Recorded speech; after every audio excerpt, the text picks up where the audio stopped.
बिस्मिल्लाहिर्रहमानिर्रहीम, अस्सलाम वालेकुम। मैं हूं समर अब्बास, आपको अपने डिजिटल चैनल पर खुशामदीद कहूंगा। आज की इस वीडियो में नाज़रीन हम बात करेंगे पाकिस्तान तहरीक इंसाफ की मखसूस नशिस्तों के हवाले से।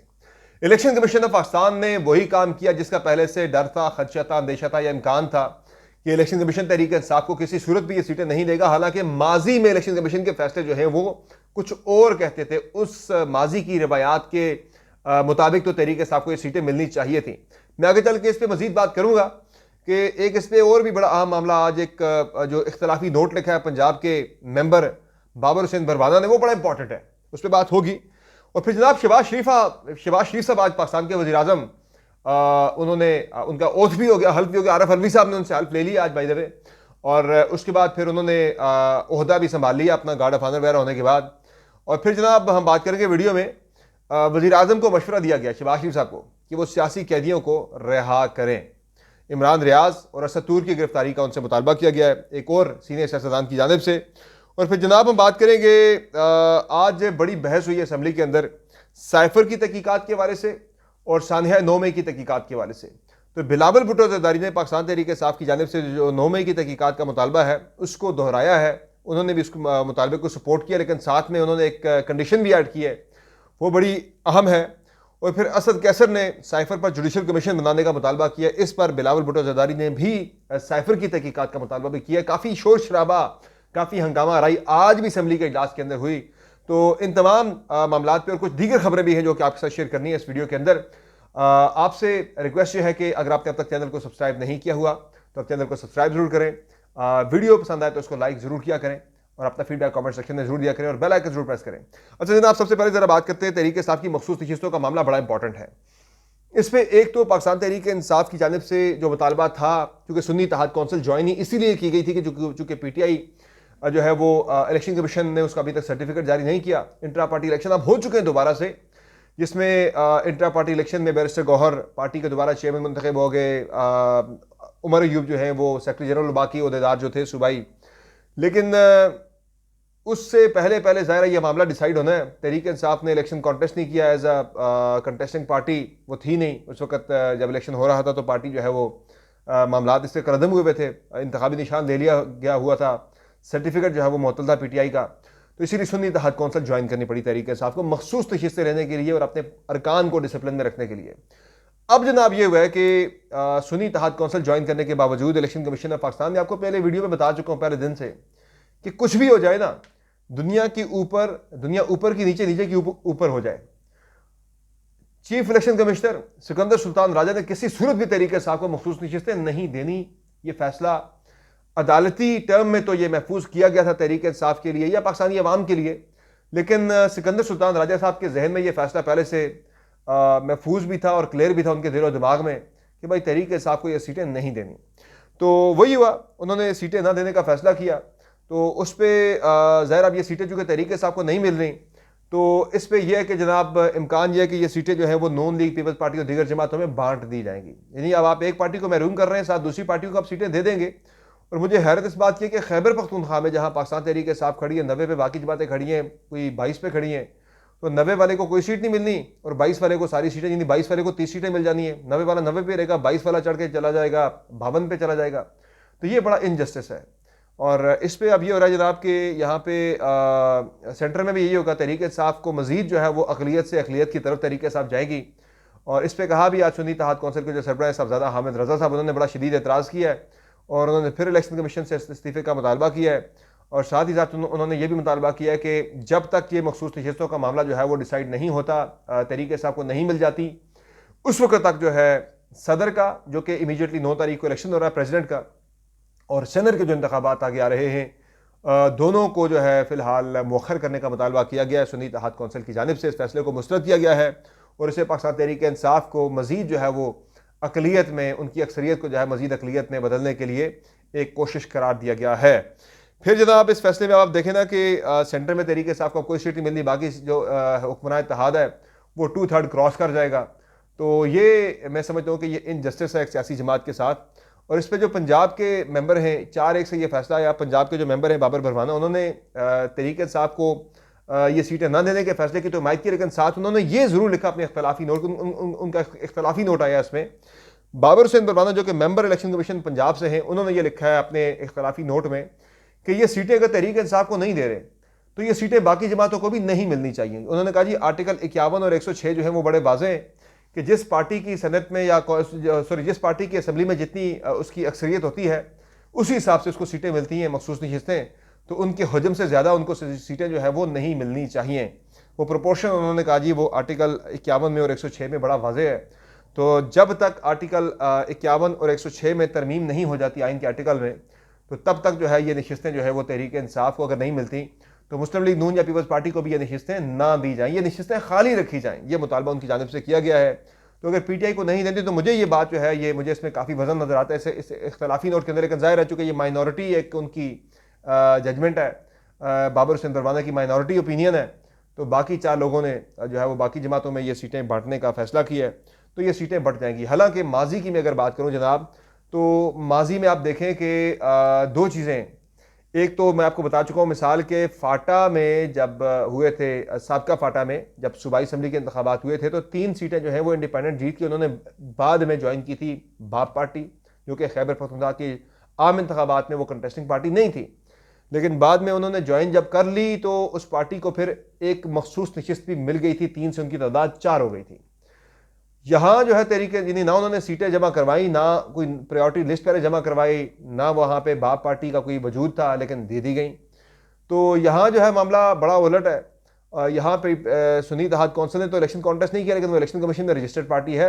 आज ये भी फैसले में कहा गया कि भाई सुन्नी इत्तेहाद कौंसिल के अपने जो सरबराह साहबजादा हामिद रज़ा साहब वो खुद इंडिपेंडेंट लड़े, यानी कि वो खुद अपनी पार्टी के इलेक्शन इंतखाबी निशान पर नहीं लड़े, बल्कि वो भी आज़ाद हैसियत में इलेक्शन लड़े। तो वहाँ भी वो आज़ाद ही लड़े थे, लेकिन बाद में उन्होंने ऐसी पार्टी को ज्वाइन किया था जिसका केपी असम्बली में वजूद नहीं था, लेकिन बाद में उसको उनको सीटें दे दी गई और बाद मखसूस नशिस्त उनको मिली थी। फिर सिर्फ ये नहीं बल्कि जब देर से ताखीर से जमा करवाने की जो बात है, इलेक्शन कमीशन ये कहता है भाई वो हमने 2 दिन की तोसी भी की थी, उसमें भी सुन्नी इत्तेहाद कौंसिल ने कोई भी तरजीही फहरिस्त जमा नहीं करवाई मखसूस नशिस्तों के लिए। तो टाइम गुजर जाने के बाद 2018 में पंजाब के अंदर पाकिस्तान तहरीक इंसाफ की ही मखसूस नशिस्तों की फहरिस्त जो है उसे एंटरटेन कर दिया गया था, लेकिन जहाँ नहीं किया गया। वो बात वही है कि जहन में फैसला महफूज था, दिल में फैसला महफूज था, आज तो वैसे सुनाया गया है। फिर जनाब अब जो अगला मामला है जनाब, यानी कि माजी के फैसलों के, माजी की रवायात के बरअक्स से फैसला सुनाया गया इलेक्शन कमीशन पाकिस्तान का। मैं समझता हूँ कि ये ज़रा काफ़ी ज़्यादा हार्श, बहुत ज़्यादा सख्त किस्म का ये फैसला इलेक्शन कमीशन ने दिया तहरीक इंसाफ के खिलाफ। फिर जनाब अब ज़ाहिर है इस मामले को तहरीक इंसाफ लेके जाएगी सुप्रीम कोर्ट ऑफ पाकिस्तान में अपील के तौर पर कि भाई ये सीटें पे हमारा राइट बनता था, माजी के फैसलों की प्रेसिडेंट लगाई जाएगी। और मुझे लगता है कि तहरीक इंसाफ को सुप्रीम कोर्ट ऑफ पाकिस्तान से ये नशिस्तें वापस मिल सकती हैं, कभी इम्कान मुझे लगता है, क्योंकि सुप्रीम कोर्ट ऑफ पाकिस्तान माजी की नज़ीर को ज़रूर देखती है। आइन क्या कहता है, कानून क्या कहता है, माजी की नज़ीर क्या कहती है, माजी की ऐसी कोई नज़ीर मौजूद है तो माजी की नज़ीर इस पर मौजूद है। इलेक्शन कमीशन ऑफ पाकिस्तान ने खुद 2 मरतबा तहरीक इंसाफ को और बाप पार्टी को एंटरटेन किया है, तो मुझे लगता है कि सुप्रीम कोर्ट ऑफ पाकिस्तान से ये फैसला तहरीक इंसाफ के हक में आ सकता है। फिर जनाब जो अगला मामला है वो शहबाज शरीफ आज वज़ीर आज़म बन गए और उनकी ओवरटेकिंग हुई। आरिफ अलवी साहब ने उनसे हल्फ ले लिया, जो कंसिडर किया जा रहा था कि शायद वो हल्फ ना भी लें, लेकिन उन्होंने हल्फ ले लिया शहबाज शरीफ साहब से। और तकरीब में अफवाज पाकिस्तान मुसल्लह अफवाज पाकिस्तान के सरबराहान यानी chairman joint chief of staff committee, army chief, services chief जो हैं बाकी, और chairman senate, speaker national assembly मियाँ नवाज शरीफ, आसिफ अली जरदारी ये तकरीब में मौजूद थे। और उसके बाद फिर शहबाज शरीफ जब वज़ीर आज़म हाउस पहुंचे तो उन्हें गार्ड ऑफ ऑनर दिया गया। अच्छा, कुछ मज़ीद खबरें जो है उनमें यह है कि अचक रईस साहब के कागजात नामजदगी के ऊपर एतराज़ आया, एतराज़ दायर किया गया कि जी वो फ़ौज मुखालिफ हैं, वो अफ़गानिस्तान का पाकिस्तान को हिस्सा मानते हैं और पाकिस्तान मुखालिफ भी उन्होंने काफ़ी तकारीर कर रखी हैं, तो इसलिए जो है वो उनको ना दिया जाए अपना ये उनके नॉमिनेशन पेपर जो है बतौर कैंडिडेट फॉर प्रेसिडेंट वो एक्सेप्ट ना किए जाएँ। लेकिन महमूद अचकज़ई के नॉमिनेशन पेपर भी एक्सेप्ट हो गए हैं और आसिफ अली जरदारी के कागजात नामजदगी भी सदर के लिए एक्सेप्ट हो गए हैं। 9 मार्च को सदर का इलेक्शन होगा। इस हवाले से सूबाई असम्बलियों को 9 मार्च के दिन जो है वो पोलिंग स्टेशन के तौर पे जो है वो ट्रीट करने के हवाले से करारदादें भी मंजूर होना शुरू हो गई सूबाई असम्बली से। केपी में आज हो गई है। फिर जनाब एक और मामला जो आज हुआ, स्पीचेस बड़ी सख्त हुई कौमी असम्बली के अंदर, फिर नारेबाजी हुई बड़ी शदीद किस्म की। बिलावल भुट्टो जरदारी ने कोई बड़ी सख्त बातें की जिस पे पीटीआई ने बड़ा सख्त नारे लगाए। पीटीआई ने तो सदारती इलेक्शन के हवाले से भी बड़ा जरदारी साहब को बड़ा क्रिटिसाइज़ किया, आसिफ अली जरदारी को। और इस पे ये हुआ जनाब कि बिलावल भुट्टो जरदारी ने जब स्पीच की उन्होंने 2 बातें की। उन्होंने कहा जी, एक तो उन्होंने कहा जी साइफर की तहकीकात होनी चाहिए इस मामले की, और अगर ये साइफर जो है वो कहते हैं मैं खुद वज़ीर ख़ारजा रहा हूँ, मुझे पता है भाई ये कोड होता है हमारा एक कम्युनिकेशन का, वो कोड लीक किया गया है, और कहते हैं कैसे पॉसिबल है कि जिस दिन इमरान खान की गिरफ्तारी होती है अगले ही दिन वो साइफर जो है उसकी डिटेल एक गैर मुल्की जरीदे के अंदर छप जाती है। उन्होंने कहा जी इसमें कनेक्शन मौजूद है, इस सारे मामले की तहकीकात होना बहुत ज़रूरी है। दूसरा, बिलावल भुट्टो ज़रदारी ने अली मीन गंडापुर ने चूँकि मुतालबा किया था कि सानहा 9 मई की तहकीकात अदालती तहकीकात की जाए जुडिशल कमीशन बना के, तो बिलावल भुट्टो ज़रदारी ने पाकिस्तान तहरीक इंसाफ के इस मुतालबे को सपोर्ट किया कि 9 मई के जो सानहा था उसकी अदालती तहकीकात होना बहुत ज़रूरी है। लेकिन इस पर बिलावल भुट्टो ज़रदारी ने एक शर्त भी उन्होंने मुतालबे के साथ रखी है कि भाई तहकीकात ज़रूर होनी चाहिए, लेकिन जो भी उन तहकीकात का नतीजा निकले वो इमरान खान समेत पूरी पाकिस्तान तहरीक इंसाफ को एक्सेप्ट करना चाहिए, जो भी उसकी फाइंडिंग आए। तो फाइंडिंग के बाद फिर ये ना कहे जनाब कि ये गलत आई है फाइंडिंग हमारे खिलाफ। फिर जनाब असद कैसर ने भी साइफर पर जुडिशल कमीशन बनाने का मुतालबा किया है। असद कैसर ने अपनी गुफ्तगू में दो बड़ी अहम बातें की। उन्होंने कहा जी कि एक तो उन्होंने कहा कि इमरान खान जो है अब वो डट गए, वो कोई भी समझौता करने के लिए तैयार नहीं है। और उन्होंने कहा जी पाकिस्तान तहरीक इंसाफ अब वो पहले वाली पाकिस्तान तहरीक इंसाफ नहीं रही, हम लोग सख्तियां बर्दाश्त करने के बाद अब बहुत कुछ जो है वो यानी वो जो मुश्किल मरहला था तकलीफ दे सख्तियों वाला, उससे हम निकल गए। अब हम किसी भी किस्म के मजीद जो है हमारे पास सख्ती अगर आती है तो हम उसे झेल लेंगे, बर्दाश्त कर लेंगे। उन्होंने कहा जी इमरान खान जो है अब वो पहले से ज़्यादा मजबूत हो चुके हैं और पहले से ज़्यादा वो अब ज़्यादा डट चुके हैं, वो कोई समझौता करने के लिए किसी किस्म का भी तैयार नहीं है। फिर पाकिस्तान तहरीक इंसाफ के इंट्रा पार्टी इंतखाबात का मैंने शुरू में जिक्र किया था, तो PTI के जो इंट्रा पार्टी इंतखाबात हैं वो इलेक्शन कमीशन ऑफ पाकिस्तान में चैलेंज करने का फैसला किया है अकबर शेर बाबर ने। इस मरतबा बाय द वे अकबर शेर बाबर ने नॉमिनेशन पेपर जमा नहीं करवाए, वो इलेक्शन लड़ने के लिए आए नहीं है। लास्ट टाइम तो उन्होंने शिकायत की थी इलेक्शन कमीशन में भी, फिर सुप्रीम कोर्ट ऑफ पाकिस्तान में भी इस बात को अहमियत दी गई थी कि भाई इनका राइट बनता था इलेक्शन लड़ने का, ये पार्टी के बानी मेंबर हैं तो इनको इस राइट से महरूम रखा गया है। जब तरीके से भले का इंतखाबी निशान दिया गया था तो इस मरतबा तो नहीं आए अकबर शेर बाबर इलेक्शन में हिस्सा लेने के लिए। क्यों नहीं आए? तो उस वक्त एक मकसद था ख़ास उसका, PTI को बल्ले के इंतखाबी निशान से महरूम करवाने के लिए। तो अब चूँकि वो मामला नहीं है तो वो इस मामले में नहीं है, ताहम वो चैलेंज ज़रूर कर रहे हैं सारे मामले को। फिर जनाब ख़बर आज की है कि खालिद मकबूल सिद्दीकी जो कि MKM के सरबराह हैं MKM पाकिस्तान के, उन्होंने कहा जी हमने कोई वजारतें नहीं मांगी, लेकिन मेरी इतला के मुताबिक MKM वजारतें मांग रही है। MKM ने 2 वजारतें मांगी सेंटर में, उन्हें वजारत मस्जिद अमूर और वजारत IT देने का हुकूमत ने उन्हें ऑफ़र की थी, लेकिन ये दोनों वजारतें MKM ने मुस्तरद कर दी हैं। और MKM जो है वो सिंध की गवर्नरशिप भी मांग रही है, सिंध की गवर्नरशिप और 2 वजारतें। तो देखते हैं इस पर क्या होता है, काबीना जल्दी बन जाएगी। फिर जनाब IMF जो है उसने शर्त ये कुछ रखी है, बड़ी सख्त शराइत रखी हैं, और एक शर्त जो रखी गई है IMF की जानिब से जो सामने आई है वो पाकिस्तानी अवाम के लिए बड़ी तकलीफदेह हो सकती है। वो तकलीफदेह इस तरह से होगी कि IMF ने GST जो है वो 18% पे रखने का फैसला किया है। उन्होंने पाकिस्तान के ऊपर ये दबाव डाला है कि पाकिस्तान GST जो है वो 18% पे रखे। तो जनरल सेल्स टैक्स जब बढ़ता है तो हर चीज़ के ऊपर चूँकि GST लगता है, तो IMF ने कहा जी कि खुराक, अद्वियात और पेट्रोलियम मसनूआत के ऊपर जो है वो GST उसकी शरह 18% की जाए। तो इससे जो है वो काफ़ी ज़्यादा पाकिस्तानी अवाम को जो है वो दुश्वारियों का सामना करना पड़ेगा अगर ये GST जो है वो 18% हो गया। तो ये एक बड़ी, मैं समझता हूँ कि पाकिस्तानी अवाम के लिए एक बहुत बुरी खबर होगी। फिर जनाब इसके अलावा जो मामला है अपना क्या कहते हैं इसको, वज़ीर-ए-आज़म शहबाज शरीफ के ऊपर आज जो मैं तकारीर की बात कर रहा था असम्बली के अंदर, उसमें पाकिस्तान तहरीक इंसाफ ने बड़ा एक सख्त मुतालबा किया है। तहरीक इंसाफ के ने तो है नहीं किया, तहरीक इंसाफ के हक़ में ये मुतालबा हुआ है। तो अख्तर जान नेंगल साहब जो है उन्होंने एक बड़ा मुतालबा किया है और मुझे ये बड़ा मुनासिब मुतालबा लगा। उन्होंने कहा बेहतर होता कि वज़ीर-ए-आज़म आज जो हैं वो कैदियों की रिहाई का ऐलान करते, सियासी कैदियों की रिहाई का ऐलान करते, जिसमें उन्होंने कहा जी कि इमरान रियाज जो हैं उनकी रिहाई का वज़ीर-ए-आज़म को ऐलान करना चाहिए था।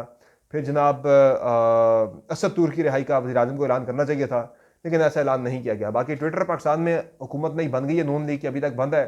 कल अता तारड़ साहब ये ज़रूर कह रहे थे भाई ट्विटर खुलना चाहिए, लेकिन हमें ये तखसीस करनी चाहिए कि पॉलिटिकल पार्टी जो है वो किस इंतहाओं को चली जाती हैं ट्विटर सोशल मीडिया के ऊपर, ये नहीं होना चाहिए। ताहम ज़ाहिर आप आज़ादी इज़हार पे कदगन तो किसी सूरत भी नहीं लगा सकते, किसी की कोई भी राय किसी वाले से, किसी मखसूस इशू के वाले से हो सकती है। तो बाकी पंजाब में पहले मरहले में 15 वज़रा जो है वो हल्फ उठा रहे, और इसमें आइंदा 2 रोज़ में जो है वो ये वज़रा हल्फ उठा लेंगे, और सेंटर के अंदर भी काबीना जो है वो जल्द तश्कील पा जाएगी। इसमें कुछ बड़े सरप्राइजिंग किस्म के नाम जो हैं वो आपको सुनने को मिलेंगे। You will be really very surprised. कुछ नून लीग के ऐसे नाम आएंगे, यानी कि इस काबीना के अंदर कुछ ऐसे नाम आएंगे जिनके बारे में किसी ने सोचा भी नहीं था, और कुछ ऐसे नाम नहीं होंगे कि जिनके बारे में हर कोई सोच रहा है कि ये बंदे तो जनाब पक्के शहबाज शरीफ की काबीना में होने। तो ये जनाब आज की ये अपडेट है अब तक की। इंशाअल्लाह अगली वीडियो में आपकी खिदमत में हाजिर होंगे तो मज़ीद डिटेल्स आप तक पहुँचाएँगे।